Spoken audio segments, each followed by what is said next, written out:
والإسلام ديني ومحمدا رسول الله ويقيني.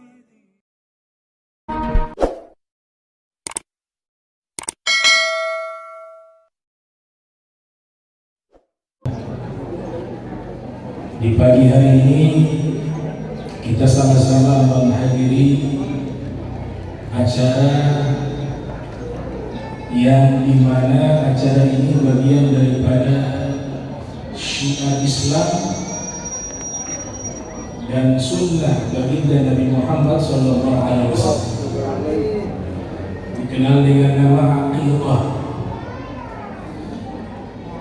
Tadi malam ada bertanya masalah akidah juga.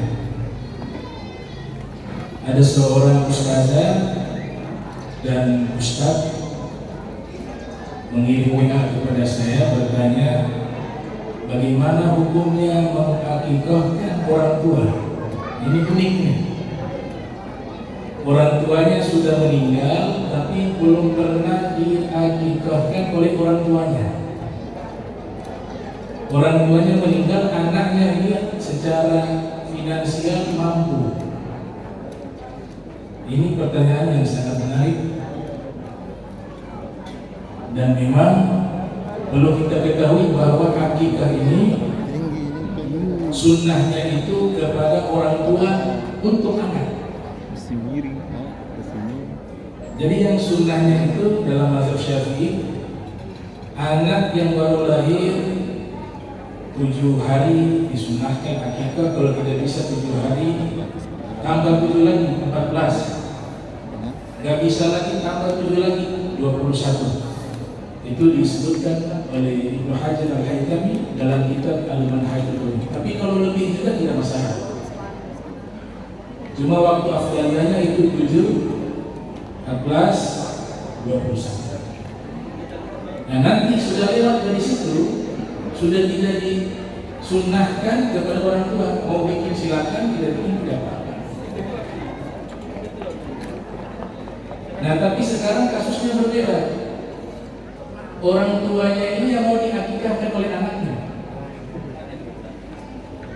karena mungkin dulu orang tuanya tidak mampu, orang tuanya tidak bisa mengakikahkan, orang tuanya daripada orang tuanya kakeknya itu. Dia sudah meninggal orang tuanya, bagaimana sekarang hukumnya sebagai anak yang mampu, apakah boleh mengakikahkan orang tuanya yang sudah meninggal dunia? Nah disinilah pentingnya belajar fikih, ilmu hukum agama Islam.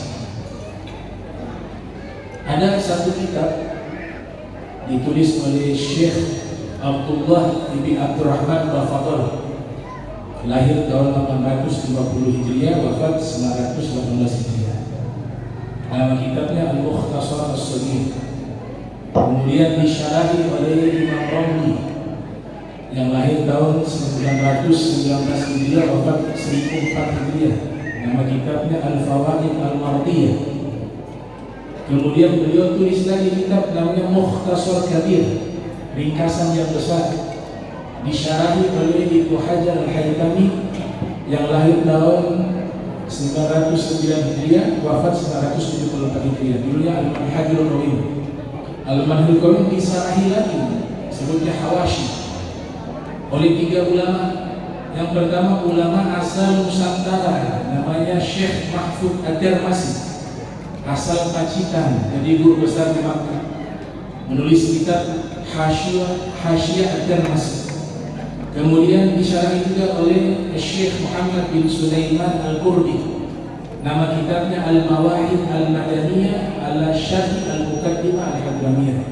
Dijelaskan lagi oleh ulama bernama Imam Zarhazi Az-Zabidi dalam kitabnya Hasyiyah Az-Zarhazi.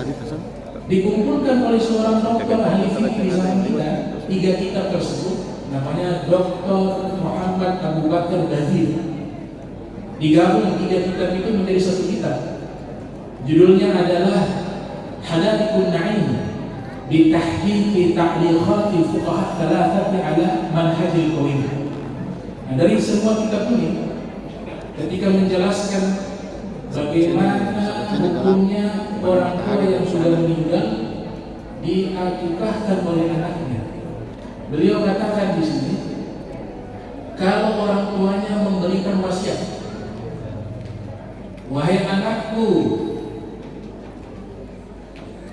ayahmu atau ibumu dahulu belum diakikahkan oleh orang tua karena orang tua tidak mampu.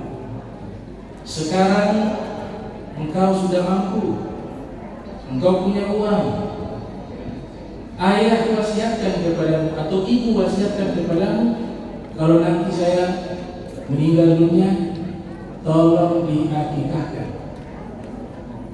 Maka akikahnya wajib dilaksanakan, bukan sunnah lagi. Karena bentuk apa? Wasiat. Setelah meninggal. Tapi kalau orang tuanya masih hidup, tidak dianjurkan mengakikahkan orang tuanya yang masih hidup. Karena kalau hidup hukumnya itu orang tua yang mengakikahkan anaknya. Nah, ini masalah fikih yang perlu kita pahami. Sekarang tidak ada wasiat, bagaimana? Orang tuanya tidak mewasiatkan akikah, tapi kita sebagai anak bentuk bakti, kita mau mengakikahkan orang tua kita yang sudah meninggal, tapi tidak ada wasiat. Di sini mayoritas ulama mengatakan hukumnya bukan akikah tapi sedekah. Jatuhnya sedekah. Kasus kedua, anak mampu, orang tua waktu itu tidak mampu. Ternyata orang tuanya meninggal dunia, anak tersebut belum diakikahkan. Apakah boleh dia mengakikahkan dirinya sendiri? Dijawab oleh Ibnu Hajar Al-Haytami dalam kitab Al-Manhajul Qawi, hukumnya boleh. Dalam mazhab kita hukumnya sunnah. Dalam mazhab Hanafi hukumnya wajib. Fatwanya Hasan Al-Basri wajib. Tapi mayoritas dalam mazhab Syafi'i ini hukumnya sunnah. Memang ada pendapat dari Imam Ahmad bin Hanbal mengatakan man lam yaqqa waladahu hajabahu Allah subhanahu wa ta'ala bainahu wa baina waladihi yawmal qiyamah min syafa'atihi. Ini pendapat Imam Ahmad bin Hanbal mengatakan siapa yang mampu kemudian tidak mengakikahkan anaknya, nanti di hari kiamat Allah halangi anaknya itu untuk tidak bisa memberikan syafaat kepada orang tuanya. Tapi ini pendapat dikoreksi lagi oleh Imam Syafi'i, karena yang namanya sunnah itu tidak ada dosa di situ. Apalagi konteksnya kalau tidak mampu maka tidak mengapa. Dan ada cara-cara yang lain. Dulu orang tua terdahulu amalkan itu. Ada orang nikahan, ya kan? Mereka mau potong itu kambing, dibawa nama ini, anak saya mau akikah, niatkan, bisa itu. Yang nggak bisa akikah gabung dengan kurban. Oh, mau kurban sekalian akikah, nggak bisa. Karena mustaqilan fil ibadah. Ibadah kurban itu tersendiri. Akikah juga ibadah tersendiri. Dan akikah ini tradisi yang menjadi syariat. Orang-orang jahiliyah sudah lakukan akikah sebelum Islam hadir. Salah satu sahabat namanya Burairah mengatakan bahwa dulu kami di masa jahiliyah kalau ada anak lahir, kami orang jahiliyah menyembelih seekor kambing. Kemudian darahnya kambing itu kami usapkan ke kepala anak kami. Dagingnya kami hadiahkan ke patung-patung berhala. Nabi datang membawa ajaran Islam. Tradisi ini dilihat ada substansi yang baik, bentuk terima kasih dan syukur kepada Tuhan, walaupun prakteknya keliru dari orang-orang musyrikin. Tapi Nabi lihat substansinya, tradisi ini perlu dilestarikan. Adapun kesalahan dan penyimpangan yang ada tinggal dirumuskan dan dibenahi. Makanya Nabi hapus yang usap darah ke kepala anak, gak boleh, najis, adam. Imam Rafi mengatakan diganti dengan apa? Minyak wangi. Dihajatkan ke berhala, tidak boleh. Menyembelihnya niatnya karena Allah. Diberikan makan kepada orang fakir, kepada yang menyembelih juga sahibul hajat juga boleh makan, kepada tetangga dan tetamu boleh. Kata Imam Malik sepertiga untuk diri sendiri, sepertiga untuk fuqara, sepertiga untuk kerabat atau tetangga. Kecuali yang nazar tidak boleh. Kalau nazar yang punya hajat gak boleh makan. Terus dia ngapain? Nonton orang makan. Kalau dia nazar, karena jadinya wajib, itu berlaku kepada kurban dan juga akikah. Kalau nazar jadi wajib, kalau wajib haram bagi sahibul hajat mengkonsumsi. Nah, sehingga hukum ini dasarnya sunnah, maka boleh dikonsumsi. Nah, terakhir saya tutup, ada amalan ibadah yang niatnya dulu baru amal. Umumnya itu amal bersamaan dengan niat. Tapi 4 ibadah ini niat dulu baru beramal. Hanya 4. Kata Imam Syihabuddin Ar-Romli, ayah dari Syamsuddin Ar-Romli, beliau mengatakan yang pertama kurban. Kurban itu niat dulu. Yang punya sapi, yang punya kambing, saya mau lihat kurban, diwakilkan, bisa. Yang kedua zakat. Saya niat mengeluarkan zakat, tapi belum kasih kepada mustahil, tapi sudah niat.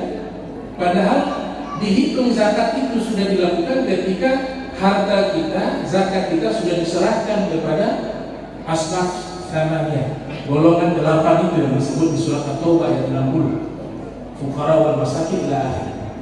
Yang ketiga puasa. Puasa belum dilakukan, tapi kita sudah niat di waktu sebelum terbitnya fajar.